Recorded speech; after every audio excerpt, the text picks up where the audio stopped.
Let's go back to our religion. Let's learn the basics of our religion. Let's live Quran in our life. The first thing I will say, my brothers and my sisters, as a Muslim, every Muslim's primary responsibility is that you and me, we all should be the ambassadors of Islam. We should all be the walking Quran, walking Seerah, walking Hadith of the Prophet Muhammad sallallahu alaihi wasallam. When people see you and me, then they can acknowledge and recognize and appreciate, there is something different about these people. Islam is not a religion that you go and knock everybody's door. Islam is not about that you gather everybody and preach. Rather, Islam is that you live the life of Islam so you can impress people around you. Doesn't matter where you work, at workplace, at business, while you are traveling, while you are interacting anybody. This is our responsibility to become model of dawah, my brothers and my sisters. Wallahi, nobody will remember you, that how rich you were. Nobody will remember your mansion. Nobody will remember your businesses. Recall from your memory. Who do you remember? That who has lived 20 years ago, or 30 years ago, or 40 years ago, and he was the richest person of the world. But if you recall from your life, there are many people in your life, and you can recall he was an honest person. He was a straightforward person. He was a just person. When I was studying for this khutbah, to be honest with you, two names came in my mind. They both died maybe 40 years ago. But I still remember those faces today. One of them was Dr. Anuddin. In my early childhood, I remember his face. He was such a righteous man. Every time he came in front of me, he reminded me of Allah subhanahu wa ta'ala. There was another doctor, neurosurgeon of Karachi, Dr. Bhatti, passed away a few months ago, but he did not have any beard. He was like a regular Muslim, but everybody knows that he was an honest person.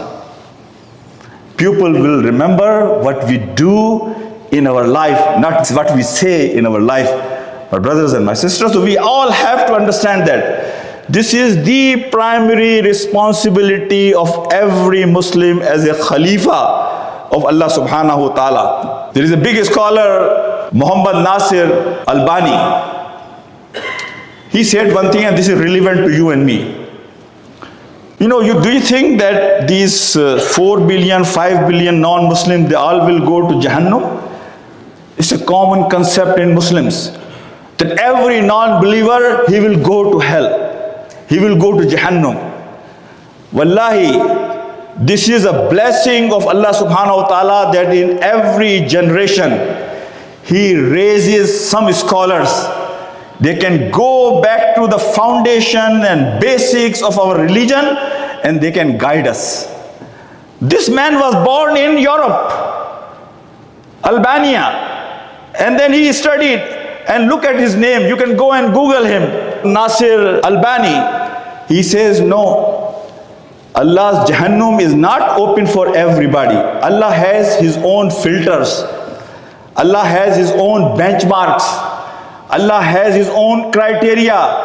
Until and unless itmam-e-hujjah will not happen for every non-Muslim, they will not qualify to go for Jahannam. What is itmam-e-hujjah? Itmam-e-hujjah is that you have presented them Islam without any bias. You have presented Islam in a pure form. You have presented and you have fulfilled all the requirements of presentation. And they have understood everything like a black and white. Then is itmam-e-hujjat. But then he says another bigger thing. And please pay attention to this. He says the introduction of Islam today has got distorted so much that the image of Muslims is they are terrorist people, they are bad people, they kill innocent people, When you have such an introduction, no matter what you will do to fulfill your responsibility to do itmam hujjat, you will not be able to do itmam hujjat. Because your introduction has become a big barrier in the mind of these common innocent people. They don't know what Prophet Muhammad ﷺ used to do or what Sahaba used to do. They only know what TV says, what media says, what social media says. So wallahi, to have good relationship, always have soft corner for everybody who is non-Muslim around you. If you have to pray for them, pray for them. If you have to go and attend their funerals, go and attend their funerals. These are the people, they need your shoulder, they need your support, they need good words from you. Don't cut them off. Don't shut your door on them that they are non-Muslims or they all will go on hell. No. Rather, you and me will have bigger accountability on that day in front of Allah subhanahu wa ta'ala, because we as a Muslim, as a ummah, failed to fulfill the requirements of itmam hujjat for these non-Muslims.